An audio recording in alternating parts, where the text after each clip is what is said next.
Les véritables raisons pour lesquelles les Occidentaux s'acharnaient sur Kadhafi sont: premièrement, le lancement d'un satellite africain.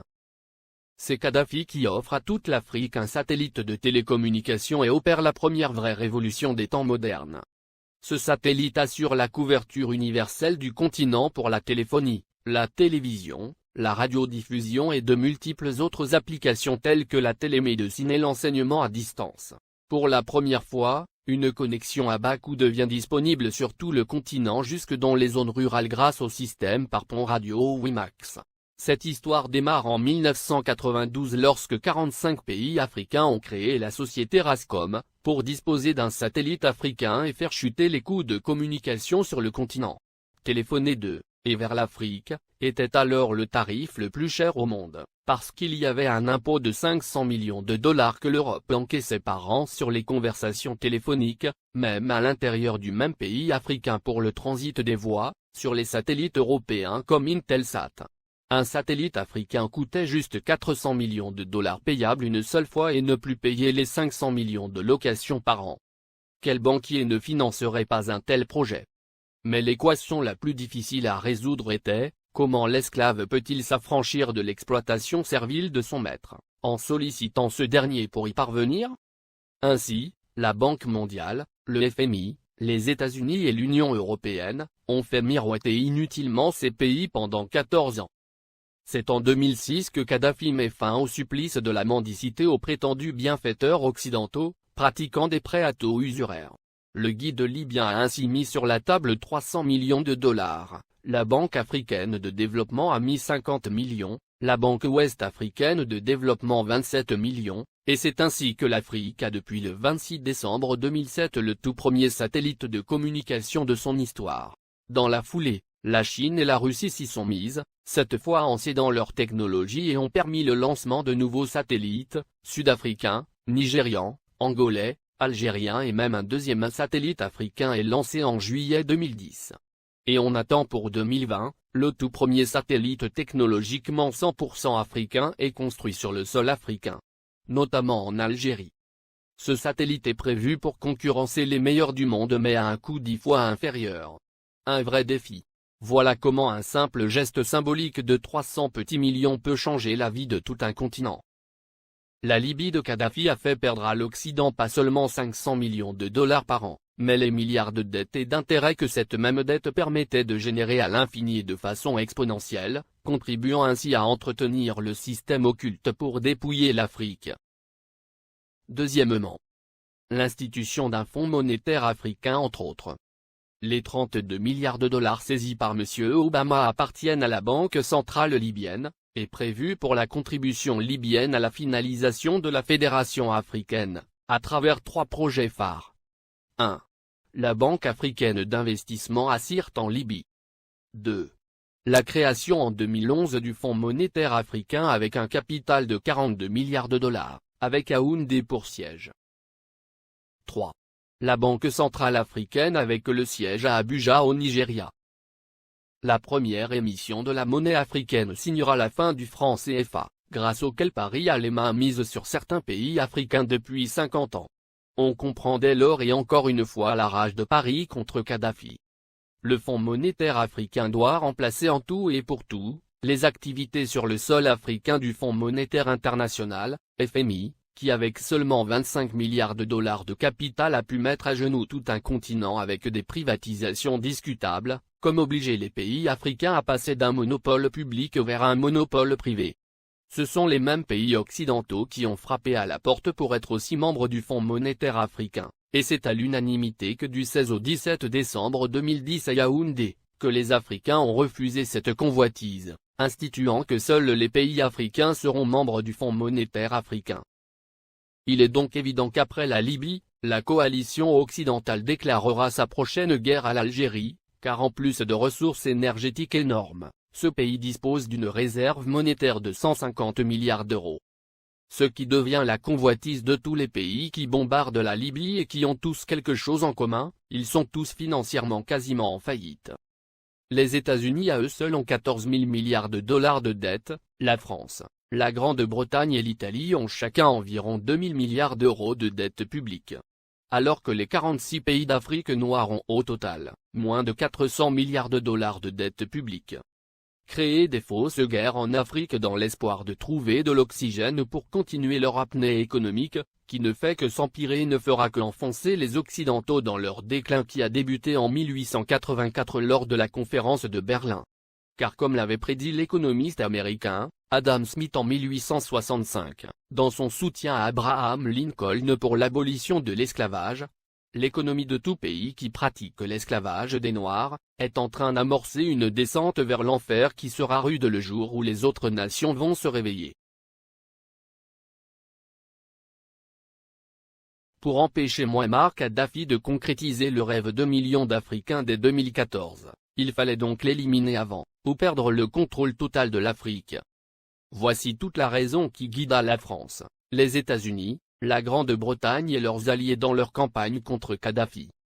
Monnaie, Fonds monétaire africain, Banque centrale africaine, télécommunications, transport, États-Unis d'Afrique.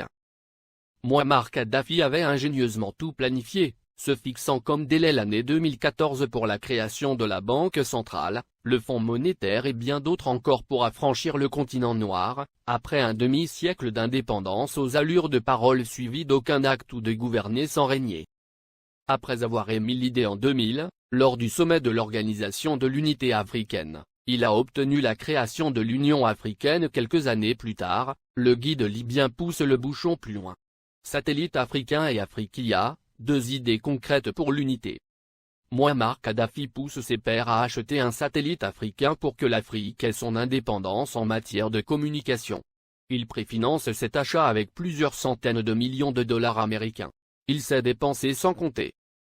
Ainsi pour acheter le satellite africain, il a mis 300 millions de dollars sur la table, témoigne Moustapha Cissé, ancien ambassadeur du Sénégal en Libye, et ex-conseiller spécial de l'ex-président sénégalais Abdou Diouf, en charge du monde arabo-islamique.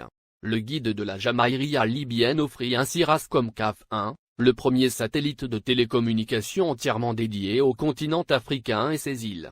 Il a été mis en orbite le 20 décembre 2007. Cela a été le premier lancement de l'histoire pour tous les pays africains. Kadhafi lance également la compagnie de transport aérien, Afriquia Airways, qui assure la liaison entre les capitales africaines et régions du continent. La compagnie offrait 4 vols réguliers entre Tripoli et Dakar, Abidjan et Le Caire, et bien d'autres. Beaucoup de gens utilisaient la ligne Afriquia pour aller à Paris. Parce qu'on pouvait faire Dakar, Tripoli, Paris, et retour à 400 000 francs CFA, 615 €, ajoute le diplomate sénégalais. Alors Tripoli était devenue une plateforme de communication entre l'Afrique, le monde arabe et l'Europe. La monnaie et la Banque centrale africaine en 2014. Kadhafi avait proposé la mise en place d'une union monétaire africaine, UEMA. Il avait dégagé 30 milliards de dollars pour la création de l'UEMA qui devrait avoir Yaoundé au Cameroun pour siège. Il avait également prévu la création d'une Banque centrale africaine, BCA, qui devrait installer son quartier général à Abuja, la capitale fédérale du Nigeria. Il était question que cette banque africaine commence à émettre une monnaie africaine à partir de 2014, ce qui ne plaît pas aux Occidentaux, parce que ça nous permettrait de nous passer du franc CFA, et des autres monnaies qui ne font que briser nos économies. Kadhafi avait une politique africaine très dynamique. Du Sénégal au Tchad, en passant par la Guinée, la Côte d'Ivoire, le Ghana, le Libéria, le Bénin, le Togo, le Nigeria, le Niger, le Mali, etc. Le guide libyen a investi des milliards de dollars dans les secteurs agricoles, hydrocarbures, hôtellerie et tourisme, et dans l'équipement. Au Mali, le plus petit investissement libyen est chiffré à 50 milliards francs CFA dans l'industrie hôtelière. Ces investissements libyens dans l'hôtellerie sont estimés à plus de 50 milliards de francs CFA, a déclaré Oumar Balatouré, directeur général de l'Office malien du tourisme. Plusieurs autres centaines de milliards ont été investis dans le secteur agricole. Pour les Maliens, Kadhafi est un homme qui s'est engagé pour la cause africaine. Le Conseil national de transition, CNT, est considéré au Mali comme un organe rebelle soutenu par la communauté internationale. Dès le début de la révolte à Benghazi, et l'entrée de l'aviation étrangère, des associations musulmanes et des partis politiques avaient organisé à Bamako des manifestations de soutien à Kadhafi, dénonçant une invasion occidentale. Le guide libyen a, par ailleurs, dégagé plusieurs milliards de dollars pour la création de banques sahélo-sahariennes au Sénégal, Mali, Niger, Mauritanie, Tchad, et Ceuta, et le rachat de plusieurs compagnies occidentales en Afrique pour réduire leur emprise sur les économies du continent. C'est par exemple le cas de Mobil Oil, du groupe américain, ExxonMobil, qui est devenu Oil Libya dans la majeure partie de la sous-région ouest africaine. La Guinée-Conakry doit sa toute première chaîne de télévision à Mouammar Kadhafi. Il le lui a offert au nom du peuple libyen comme présent au peuple frère de la Guinée en 1979. Il a également équipé l'armée guinéenne, de l'armement lourd aux uniformes des soldats pendant plusieurs décennies. Sans compter un appui financier gigantesque. La vie des Libyens de l'ère Kadhafi. 1. La Libye était le dernier pays sur la liste des pays endettés, la dette était à 3,3% du PIB, en France, elle était à 85%, aux USA à 88,9%, au Japon à 225,8%. 2. L'électricité à usage domestique était gratuite. 3. L'eau à usage domestique était gratuite. 4. Le prix d'un litre d'essence était de 0,08 €. 5. Les banques libyennes accordaient des prêts sans intérêt. 6. Les citoyens n'avaient pas d'impôts à payer, et la TVA n'existait pas. 7. Chaque famille libyenne, sur présentation du livret de famille, recevait une aide de 300 € par mois. 8. Pour chaque étudiant voulant faire ses études à l'étranger, le gouvernement de Kadhafi attribuait une bourse de 1627 € par mois. L'ONU, la France et les USA ont bombardé la Libye pour défendre leurs intérêts, objectif principal, détruire la création des États-Unis d'Afrique.